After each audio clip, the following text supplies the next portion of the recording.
Hi, everybody. I'm Brittany Lewis, a breaking news reporter here at Forbes. Joining me now is Congressman Randy Weber. Congressman, I appreciate you coming on today. Glad to be here. Thank you for what you do, Brittany. You're getting the word out. Of course, and I appreciate you for coming on once again. It has been a busy week to say the least, especially for President Donald Trump. First week of his second term, and he has hit the ground running, signing a swath of executive orders. One of them being about ending and changing the definition of birthright citizenship. House Republicans introduced and you endorsed the Birthright Citizenship Act. So, to start the conversation off, can you explain the legislation? Well, absolutely. I mean, it's really pure and simple. I'm not a lawyer. I don't play one on TV, obviously, but it's really pure and simple on behalf of the American people. When someone breaks the law and comes across our border, and let's face it, without having the proper documentation, the visa stuff, going through the process, they're breaking the law.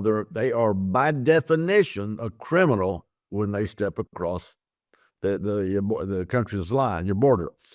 And so just because they come here illegal and they have a baby, that should not entitle them to actually be anchored here in the United States any more than we would say if somebody came over and broke the law, broke into a house or into a store, or vilely aggravated some. There's been some rapes and there's actually been some deaths, killed women and men too, for that matter. And that doesn't entitle them to have the benefits of America. And that's what this is about. The 13th and 14th Amendment was about protecting American citizens. Our founders of this country, Brittany, in my opinion, never foresaw the fact that illegals would come in here, they would break the law, and somehow we would just say, oh, come on over, it's no big deal. That wasn't their intent. You brought up the 14th Amendment, and as you know, the executive order has faced plenty of backlash, and I want to get into that. A federal judge this week paused it. He called it blatantly unconstitutional. An immigration attorney I talked to about it earlier this week said getting this past the finish line would essentially amount to mission impossible. So how does this legislation plan to go over these legal hurdles? Well, I think we have to all agree, and like I already said, I'm not an attorney, and you talked to an immigration attorney. Great, they all go through some of these schools that are a bit more liberal for my taste, but nonetheless, the Supreme Court has made multiple rulings where they got it wrong. They said, for example, that African Americans, could be counted as 3/5 of a citizen. They had to overturn that ruling. They also said that separate but equal bathrooms for blacks were okay. They had to overturn that ruling. And someone's extremely pro-life, they said it's okay to kill unborn children, and that ruling was overturned. So just because this is some kind of ruling perceived by the Supreme Court, they interpreted the 14th Amendment one way or another, whether it's federal district court or Supreme Court, whatever it was, they're just wrong, and I believe it'll be overturned. A quick question about what this does for the past. Would this retroactively strip people of citizenship who were born here to non-citizen parents, or would this look at babies born going forward?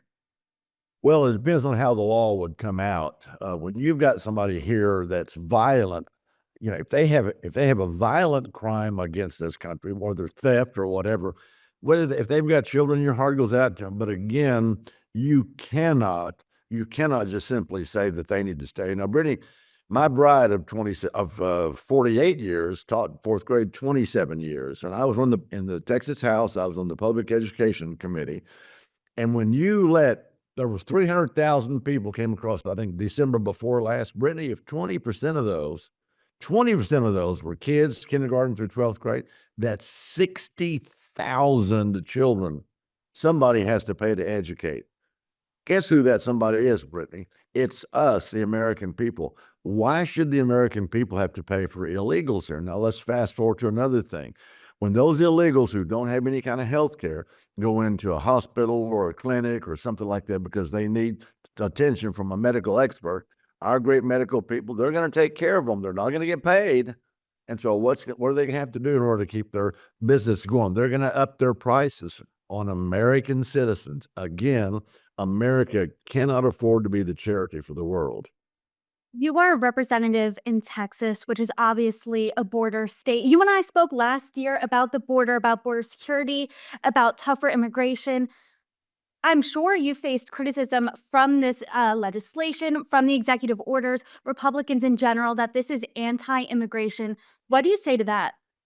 Well, you're right. I do. In my congressional district 14, which is the upper Gulf Coast of Texas, 1/3 of the Gulf Coast, um, we are very, very conservative. And my district completely understands exactly what I just said.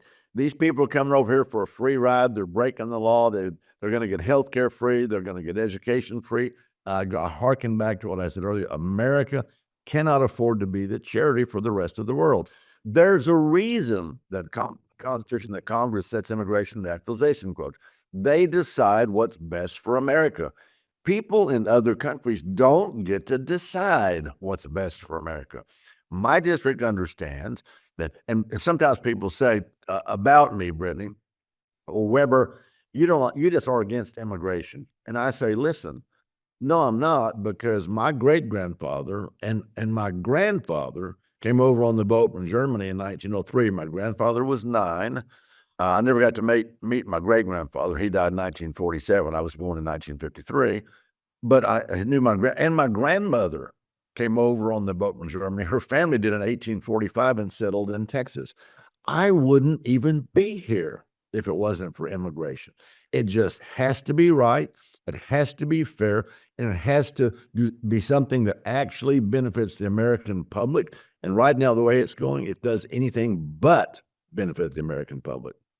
This was just introduced this week, but what do you think is the likelihood of this getting passed? Do you think A, every Republican will vote for it, and B, immigration, as we know, was a top issue this election season? Almost every voter I talked to, immigration came up in the conversation everywhere from Iowa voters to Pennsylvania voters, every voter in between.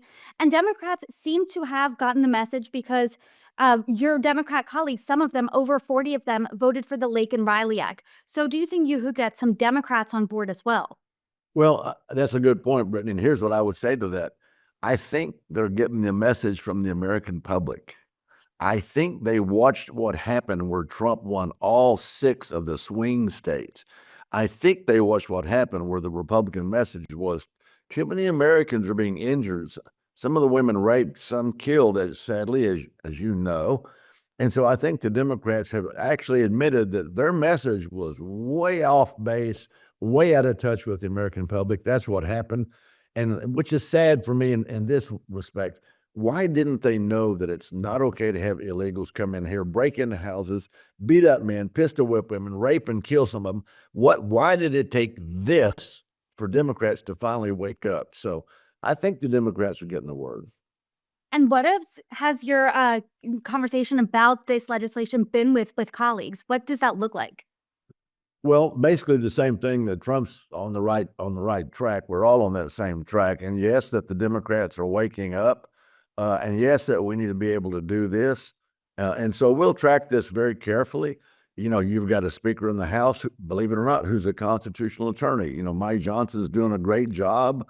And I don't think he ever practiced or argued a case before the Supreme Court, but I know he was in the background doing the research. He is a constitutional lawyer. So we've got a good man at the helm of the House that can look at this process and bring out the pros and cons. In a press conference, your colleague, Congressman Andy Biggs, said that he hopes that the ACLU takes this lawsuit to the Supreme Court and the Supreme Court will make the ultimate rule. Is that something you would want to see? Well, I think that's just part of the way the process works itself out. The Supreme Court, I already said, they made a lot of erroneous rulings, and I've had people. I'm very pro-life. I had people back during before Roe v. Wade was overturned say, Randy, but they said, but Randy, you don't understand. The Supreme Court said abortion was legal, and I said, look. You're trying to use that as an argument that just doesn't hold any water for me. It's just all that means is the Supreme Court got it wrong again. And I hearken back to those other cases, Brown versus Board of Education, Plessy versus Ferguson. You can go right down the list. And so I think what you're going to see is this will be played out in the Supreme Court. When you're looking at the number of children born to non-citizens each year in the country, do you have an idea of how many that is? Would this legislation be managing what you're considering a large existing crisis, or would this be more about deterrence in the future? Well, I think it has to be a little bit of both, Brittany, because and this I've said this about the dreamers for a long time. When you've got dreamers that have been here 20, some of them came across their parents. They were mere babies 20 years ago. You know, you're not going to displace 20 and 30-year-olds with their own family, but I think what you're seeing is Trump has laid a marker down. Hopefully, the Republican Party is laying a marker down that says enough is enough. We're going to deport all those who have come in recently.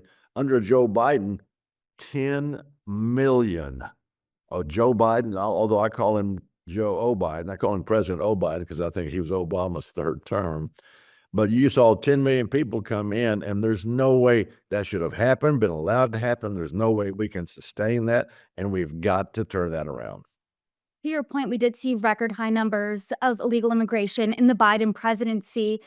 Donald Trump ran on saying, hey, I'm going to be tougher on the border. I'm going to be tougher on immigration. He seems to be making good on that promise this week, signing these executive orders. So what's next in this term of Congress when it comes to immigration as a whole? Well, you're seeing, I'm sure you're hearing about, of course, ICE, you want to call them raids or whatever, is up in New York now. You're seeing some of the video of it. I just heard, I didn't see this person or hear this person, that Chicago city council people were saying they would fight the federal government. They would use Chicago police if the federal government tried to come into Chicago and arrest some of these illegals. And because they don't have any rights, they said for the federal government doesn't come into Chicago. I'm like, are you kidding me? Someone breaks a federal law and they come into your city, and you think just because you're Chicago, the federal government doesn't have a purview? And the example I use, Brittany, is this. If you've got somebody who breaks the income tax code, tax evasion, right, and they find out that he's a tax evader, or she, I don't want to be sexist, they find out he's a tax evader, then they're going to arrest him and charge him with tax evasion. It's a federal law. You think just because he lives in Chicago, the federal government can't come in there and arrest him? Of course they can. I mean, they're these bleeding heart liberals on all this illegal stuff. They ignore the crime, they ignore the abuse where they assault people, the illegals, they ignore the rape, and they ignore the murder of some Americans. I'll witness the Lincoln Riley bill. And so I think you're going to see this played out where the federal government's going to do its job. You're seeing it in New York. It's going to expand to other cities, irrespective of whether Chicago likes it or not. Some of these cities that you're describing are sanctuary cities. Do you think that's going to go away in the Trump term? Well, you're talking about a term, a label, if you will, that some cities have chosen to label themselves with. I don't know really how they would deal with it. And quite frankly, I don't care. What I care about is deporting the illegals, many of them who are criminals. Now, you probably know this too.